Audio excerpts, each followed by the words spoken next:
बेटियां हैं, हाथ खड़ा करें। लगभग सभी घरों में है।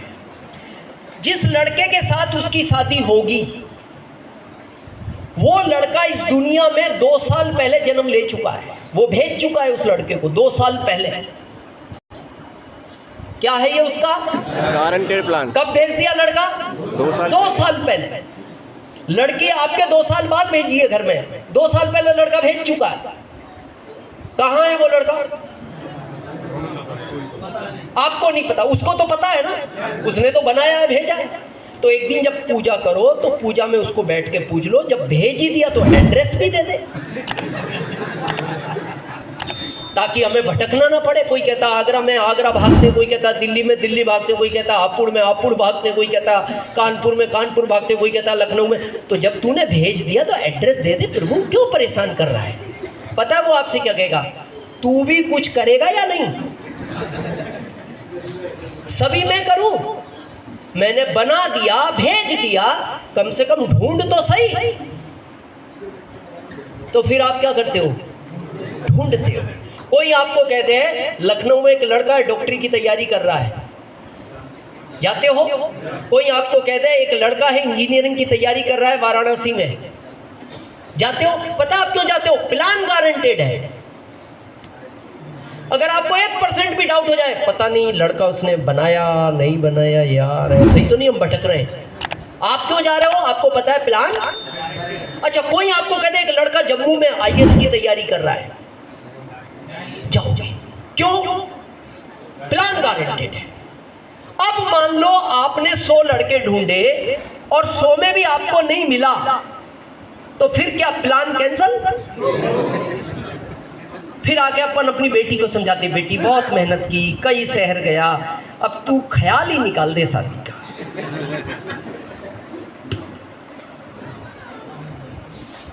क्या करोगे? नेक्स्ट। पता है क्यों? प्लान गारंटेड है, इसलिए ढूंढ रहे हो। तो मैं आपसे एक बात पूछना चाहता हूं, एक लड़की के लिए अगर 100 लड़के ढूंढ सकते हो तो अपनी 7 पीढ़ियों के लिए 2 क्यों नहीं ढूंढ सकते? 2 क्यों? एक आपको A में चाहिए, एक आपको B में चाहिए, 2 ही चाहिए। और ये याद रखना, बहुत सारे सीनियर बैठे हैं, जिस दिन भी आप आरसीएम में डायमंड बनोगे ना, आपको पूरी टीम कभी डायमंड नहीं बनाएगी, आपके ग्रुप के 2 ही लोग डायमंड बनाएंगे, एक आपके A में होगा और एक आपके B में होगा, 2 ही लोग डायमंड बनाएंगे। हम लड़की के लिए तो जम्मू तक जाने को तैयार हैं और 7 पीढ़ियों के लिए इटावा छोड़ने को तैयार नहीं। हम यहाँ इटावा में घूमते रहते हैं और यहीं से हम चाह रहे हैं स्टार रूबी भी यहीं से निकल जाए। आपको उसने इसीलिए बुलाया है, आपके उसने 2 भेज रखे हैं जो आपको डायमंड बनाएंगे। अब ये तो खुशी की बात है कहाँ वो जानता है, तो फिर पूजा में बैठ के पूछ लो, जब भेज दिए तो एड्रेस दे दे। वो पता क्या कहेगा? तू भी कुछ करेगा या नहीं? ढूंढ तो सही, तो ढूंढो। इटावा नहीं मिलते आगरा चले जाओ, आगरा नहीं मिलते मथुरा चले जाओ, मथुरा नहीं मिलते दिल्ली चले जाओ, कानपुर चले जाओ, हापुड़ चले जाओ, कहीं नहीं मिलते रतलाम आओ। हम बैठे हैं वहां, हमारा काम ही लड़के ढूंढने का है। इस 21 साल में इस भारत को हमने 25 लाख लड़के ढूंढ के दिए, 25 लाख। तो फिर आपके 2 क्यों नहीं ढूंढ सकते? आपकी इच्छा होनी चाहिए। जिस दिन आरसीएम में आपकी इच्छा है मेरे को डायमंड बनना है, आरसीएम उसी दिन आपको डायमंड बना देगा, उसी दिन। मेरे को किसी ने कहा कोई का रॉयल्टी बना, मेरा तो अप्लाइन आज तक नहीं मिला, इसीलिए मैं इटावा आया। मैंने कहा इधर तो नहीं है। बहुत लोग कहते हैं अप्लाइन साथ नहीं दे रहा है, अप्लाइन सपोर्ट नहीं करता, हमारा तो गायब है। बिना अप्लाइन के भी सफायर बना जा सकता है। यस, सिस्टम आपके साथ है। सुबह गुरुकुल में बैठो ना, आपको कोई अप्लाइन नहीं समझा रहा, गुरुकुल अटेंड करो। यूनिक एजुकेशन का शाम को प्रोग्राम आता है, 1 PM का दिन में आता है महिलाओं के लिए, उससे नॉलेज लो। अगर आपका कोई साथ नहीं देता, इच्छा आपकी होनी चाहिए। मैंने जब आरसीएम शुरू किया था ना, मैंने अपने आप से वादा किया था MP का पहला रॉयल्टी अचीवर बनना है। डिस्ट्रिक्ट का नहीं, राज्य का। राज्य का। और कंपनी में मेरा इतिहास पूछना, मैं पहला ही बना। एमपी का पहला टेक्निकल अचीवर बनना है, मैं पहला ही बना। एमपी का पहला स्टार रूबी बनना है, मैं पहला ही बना। एमपी का पहला करोड़पति बनना है, मैं पहला ही बना। एमपी का पहला सफायर बनना है, मैं पहला ही बना। यस। हमारे एमपी में अभी दूसरा सफायर नहीं है, अब बनेगा। जब मैं स्टार रूबी बना तब दूसरा स्टार रूबी नहीं था, उसके 4 साल बाद नरवरिया जी बने भोपाल से, लेकिन मैं पहला बना। तो आरसीएम आपको उसी दिन बना देता है जिस दिन आपकी सोच हो जाए। अच्छा, कई बार आपके साथ ऐसा होता है, ईमानदारी से बताना, आप लड़का ढूंढ के आए और आके पत्नी को बोलते हो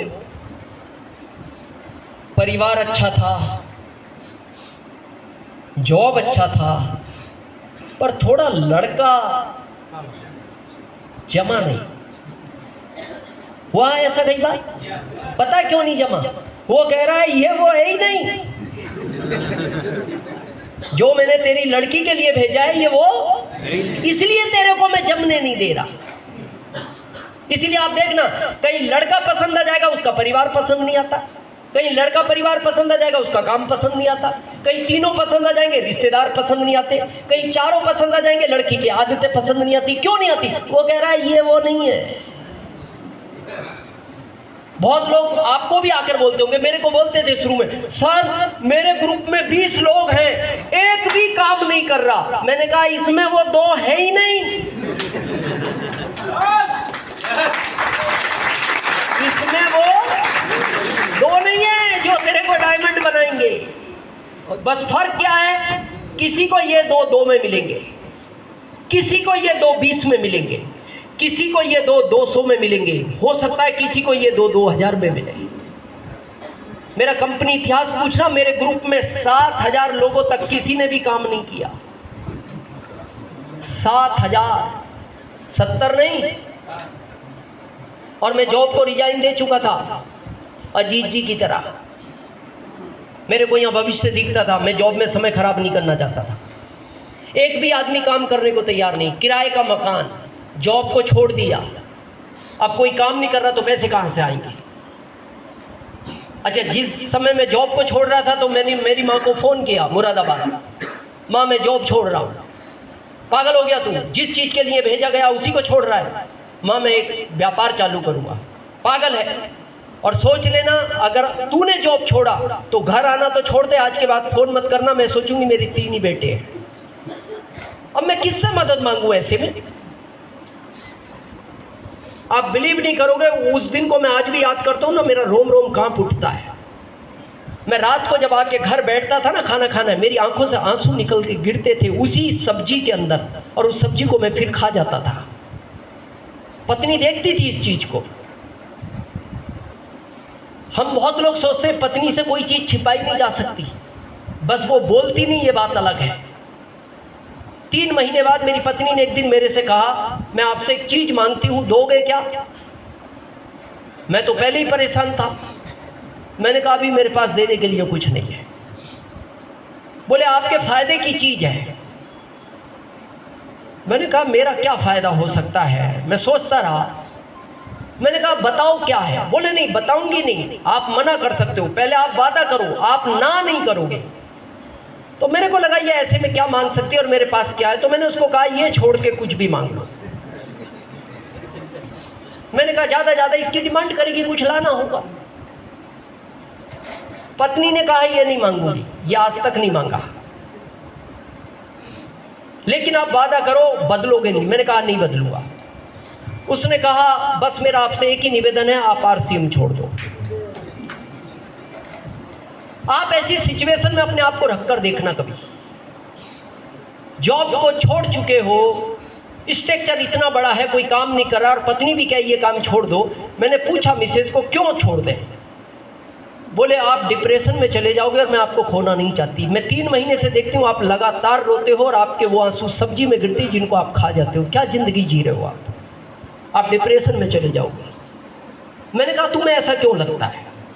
बोले मैंने आपके बाद वालों को कामयाब होते हुए देखा है आरसीएम में, जो आपके बाद आया है वो आरसीएम में आगे पहुंच गया। तो मैंने एक ही बात कही, मैंने कहा सरोज, या तो वो मेरे को आरसीएम में लाता नहीं, जैसे आज आपको बुलाया, या तो वो बुलाता नहीं, 8 को नहीं बुलाया ना उसने। और मैंने कहा अगर उसने बुलाया है तो उसने मेरे 2 भी तैयार किए हैं। बोले फिर कब मिलेंगे? मैंने कहा हो सकता है किसी को 2000 में, मेरे को हो सकता है 20,000 में मिले। बोले इसका मतलब 13,000 बाकी है? मैंने कहा हो सकता है। बोले 13 तक और ढूंढोगे? मैंने कहा 13 तक तो ढूंढने दो। 7,000 के बाद 2 लोग मिले मेरे को। पहला आदमी चलती ट्रेन में और दूसरा आदमी चलती बस में, दोनों अनजान थे। मैं शुरू से थोड़ा ड्रेस कोड में रहता हूँ, शुरू से, और इसका बहुत फर्क पड़ता है। मैं लोगों से कहता हूँ आरसीएम कर रहे हो अपने ड्रेस कोड को मेंटेन करो, कोशिश करो इसमें रहो, बहुत फर्क पड़ता है।